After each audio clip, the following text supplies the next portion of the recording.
Hi friends, ಇವತ್ತಿನ ವಿಡಿಯೋದಲ್ಲಿ ನಾವು ಸುಲಭವಾಗಿ ಮನೇಲಿ ಫ್ರೈಡ್ ರೈಸ್ನ ಯಾವ ರೀತಿ ಮಾಡೋದು ಅಂತ ನೋಡೋಣ. ಅದಕ್ಕೆ ನಾನು ಕ್ಯಾರೆಟು, ಕ್ಯಾಪ್ಸಿಕಮ್ಮು, ಬೀನ್ಸು ಮತ್ತು ಶುಂಠಿ ಬೆಳ್ಳುಳ್ಳಿ paste, soya sauce, pepper powder, chilli powder, lemon ಎಲ್ಲ ತೊಗೊಂಡಿದ್ದೀನಿ.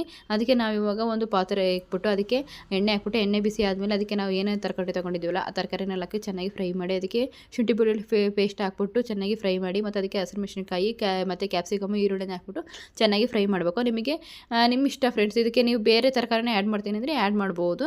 ನಿಮ್ಗೆ ಯಾವ ತರಕಾರಿ ಬೇಕೋ ಆ ತರಕಾರಿ ನೀವು ಹಾಕಿ ಮಾಡ್ಬೋದು. ಇಲ್ಲ ಸ್ವಲ್ಪ ಉಪ್ಪನ್ನ ಹಾಕ್ಬಿಟ್ಟು ಚೆನ್ನಾಗಿ ಫ್ರೈ ಮಾಡಿಬಿಟ್ಟು ಅದಕ್ಕೆ ನಾನು ಸ್ವಲ್ಪ ಟೊಮೊಟೊ ಸಾಸ್ನ ಹಾಕ್ತಾಯಿದ್ದೀನಿ. ನೀವು ಬೇಕು ಅಂದರೆ ಸೋಯಾ ಸಾಸ್ನೂ ಹಾಕೋಬೋದು. ಇಲ್ಲಿ ಸೋಯಾ ಸಾಸು ನಾನು ಸ್ಕಿಪ್ ಮಾಡಿದ್ದೀನಿ, ನೀವು ಬೇಕು ಅಂದರೆ ಹಾಕೋಬೋದು. ಮತ್ತು ಇಲ್ಲಿ ನೋಡ್ತಿರ್ಬೋದು, ನಾನು ಎಗ್ನ ಬಾಯ್ಲ್ ಮಾಡ್ಕೊಂಡು ಈ ಥರ ಚಿಕ್ಕ ಚಿಕ್ಕದಾಗಿ ಕಟ್ ಮಾಡಿ ಇಟ್ಕೊಂಡಿದ್ದೀನಿ. ಈ ಥರ ಹಾಕಿದರೆ ಚೆನ್ನಾಗಿ ಬರುತ್ತೆ. ಮತ್ತು ತಿನ್ನಬೇಕಾದ್ರೆ ಸಿಗುತ್ತಲ್ಲ, ತುಂಬ ಟೇಸ್ಟಿಯಾಗಿ ಸಖತ್ತಾಗಿರುತ್ತೆ.